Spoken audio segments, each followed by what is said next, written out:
쉿, 너만 들어. 한때 나에게는 트라우마가 있었다. 충격적인 일을 겪었을 때 그 일로 인해 계속적으로 그 장면이 생각나거나 밤에 잠도 편하게 잘 수 없었던 그 일에 관한 이야기이다. 오늘은 조금은 힘들지만 그때의 기억을 떠올려 이야기한다. 생활정보지 신문 배포를 하는 게 당시 나의 일이었다. 그래서 비가 오는 날이면 비닐 작업까지 해야 해서 비 오는 날 차 안은 정말 전쟁터였다. 신문이 나오는 시간은 보통 밤 11시 각 배포차에 신문을 옮겨 싣고 2인이 1조로 각 구역을 돌며 배포를 하게 된다. 우리가 맡은 곳은 부산의 사하구. 그때까지만 해도 사하구는 외진 지역이라 시내보다는 가판대가 많지 않았지만 구역이 크다 보니 가판대 간 거리가 길었다. 거리가 멀기 때문에 이동하는 시간이 길었고 그 시간을 감안한다면 썩 좋은 코스는 아니었다. 그래도 새벽에 하는 일이라 보수도 괜찮았던 것 같다. 그때는 내가 조금 더 좋은 직장을 알아보던 상황이었고 이 일은 임시로만 할 생각이었다. 나는 운전을 하고 조수석에 당시 아르바이트를 하던 태환이를 태우고 둘이서 일을 하는데 나름대로 호흡이 잘 맞아야지 조금이라도 시간을 줄일 수 있었다. 신문 가판대 앞에 차를 세우면 알바는 신문을 가판대에 놓고 정리 후 차에 타는데 그 시간 동안 나는 가판대 리스트를 확인하고 위치에 배포를 했다는 체크를 하고 다음 코스로 이동한다. 그때는 봉고차를 운전했는데 완전 수동이었다. 수동 차량을 운전해보신 분은 아시겠지만 섰다 갔다를 반복할 때 수동은 참 많이 힘든 차량이다. 거기다 비가 오는 날이면 일이 더 많아지고 비닐에 신문을 넣은 뒤 다음에 배포할 준비를 하는 것이다. 이렇게 둘이서 정신없이 하다 보면 추운 겨울에도 땀이 범벅이 되고 난다. 아무튼 그날은 비가 오는 날이라고 투덜대면서도 우리 둘은 죽이 잘 맞아서 히덕거리면서 우리의 배포구역인 사하구로 향했다. 점점 빗방울이 거세지고 우리가 사하구에 도착할 때쯤 비는 앞이 안 보일 정도로 많이 왔다. 태환이는 비옷을 입은 둥 마는 둥하고 거의 비에 젖어서 일을 하고 있었고 길을 건너야 하는 가판대엔 내가 내려서 신문을 배포했다. 비에 홀딱 젖은 서로를 보면서 뭐가 그렇게 재미있었는지 깔깔거리며 일을 했다. 정말 억수같이 비가 많이 왔다.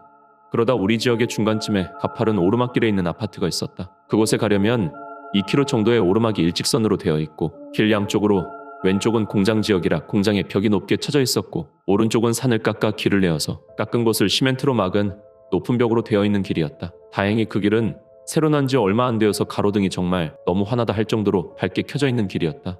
길이 끝은 막혀 있고 그 길의 끝에 아파트만 한 동 덩그러니 있었다. 그곳에서 가판대를 뺄지 말지를 고민을 많이 했었는데 그 아파트 경비 아저씨께서 심심풀이로 신문을 잘 보신다고 하시고 가끔 청소도 해주시고 해서 사람도 많이 다니지는 않지만 그래도 가판대를 두었던 곳이었다. 그리고 그 아파트는 밤 12시면 문을 닫아 걸어서 외부인이 들어오려면 스위치 벨을 눌러서 아저씨가 문을 열어줘야 문이 열리는 곳이었다.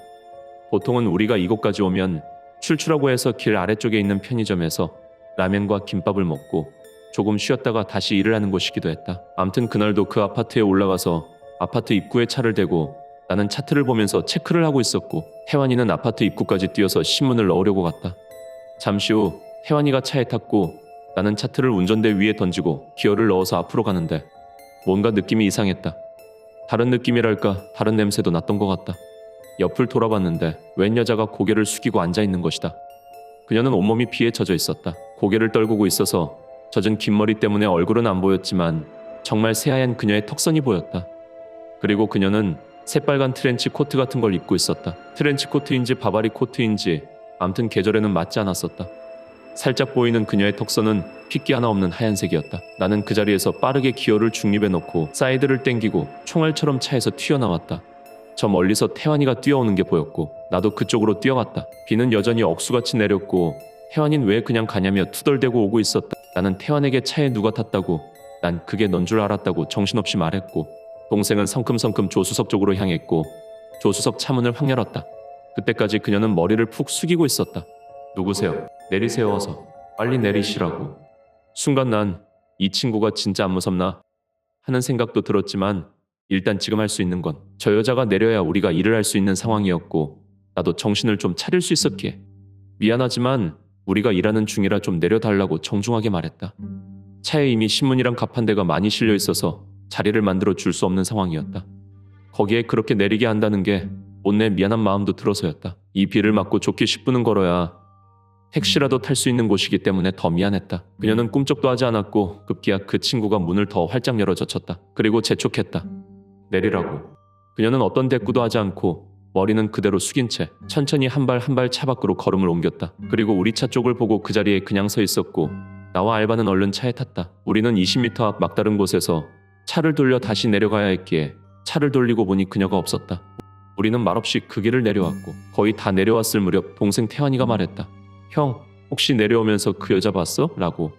난 당연히 못 봤고 혹시 아파트 들어간 게 아닐까 하고 말했지만 아파트 벨 누르고 5분은 있어야 아저씨 나오는데 우리가 차를 돌려 나온 게 1분도 채 안 됐다고 말했다. 그 동생의 눈빛은 진심이었고 난 딱히 할 말도 없었다. 내 머리카락과 몸에 있는 털이란 털은 다 일어나 있는 상황이었다. 그리고 빨리 여길 벗어나고 싶은 생각뿐이었다. 그때 동생이 한 말에 나는 차를 돌리고 말았다. 형, 사람이었겠지? 귀신 아니고 사람이라면 빨리 가서 찾아서 어떻게든 자리 만들어서 데리고 내려오자고 했다. 이러는 게 맞나 싶은 생각이 잠시 들었지만 그래도 찾아는 봐야 할 것 같았다.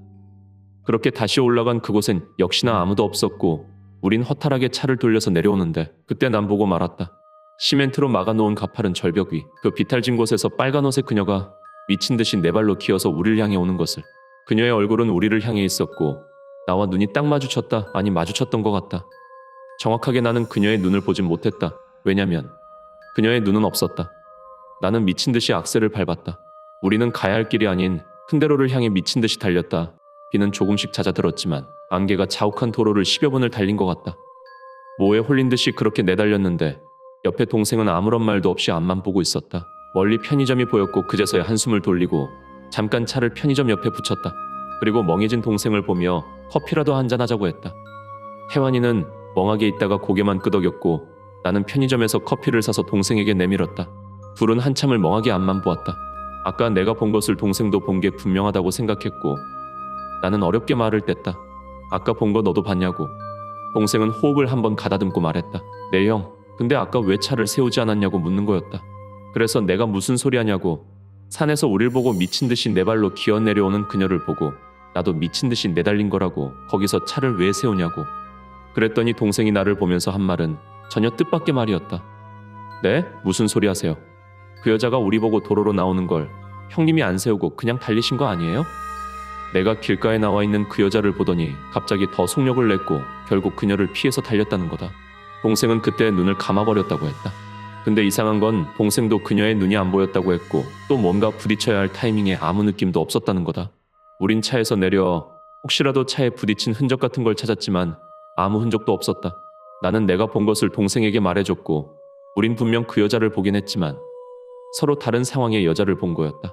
우리는 일을 하는 둥 마는 둥 하고 마쳤고 아직도 얼떨떨한 태환이를 집에 바래다 주고 나도 집으로 돌아왔다. 그 후로 나는 며칠을 아팠고 다시 그곳에 갈 용기가 나지 않았다. 회사에 그만두겠다고 얘기를 했고 대법과 과장님이 얘기한 바로는 알바 태환이도 며칠째 나오지 않고 있다는 거였다. 그날 우리가 본 것이 무엇이든 그것은 우리가 다시 오길 기다릴 것 같은 느낌이 들었다. 나는 시간이 지나도 그날의 충격이 쉽게 잊혀지지 않았다. 나중에 들은 얘기로는 그 아파트 자리가 예전에 많은 무연분 묘지가 있던 자리였다고 했다.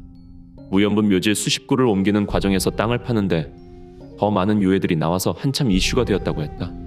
20년이 지난 지금 그곳이 어떤 모습으로 변했는지도 모르지만 나는 아직도 그곳을 가보진 않았다. 그때 나와 함께 있었던 동생 태환이의 소식도 모르지만 그 친구도 아마 그곳엔 가지 않았을 거라 믿는다.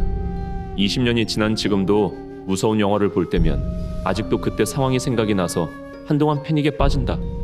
나는 아마 평생을 이 생각을 지울 수 없을 것 같다. 나는 아직도 비 오는 날이면 산속을 유심히 본다. 그것이 있든 없든 언젠가는 또 한 번 마주칠 것 같은 느낌이 들어서다.